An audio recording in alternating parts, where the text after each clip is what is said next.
संत श्री तुकोबाराय यांचा 4 चरणाचा काल्याच्या कीर्तन रूपी सेवेकरता घेतलेला अभंग आहे।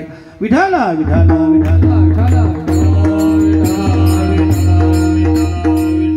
अभंगाचा भावार्थ असा आहे। तुकोबाराय अभंगामध्ये सांगतात, आम्ही पुन्हा पुन्हा जन्माला येऊ, उपजून या पुढती येऊ, वारंवार येऊ कशा करता, काला खाऊ दही भात, दही भाताचा काला खाण्याकरता पुन्हा पुन्हा जन्माला येऊ। बर याचं कारण का, तर वैकुंठामध्ये काला नाही, वैकुंठी तो ऐसे नाही, कवल काही काल्याचे, काला सोडा एक घास सुद्धा नाही।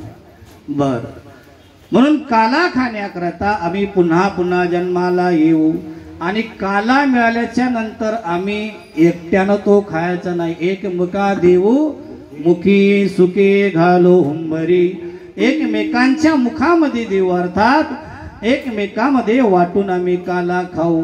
आणि तुकोबाराय सांगतात, तुका म्हणे वाळवंट बरवे नीट उत्तम, विठाला विठाला विठाला।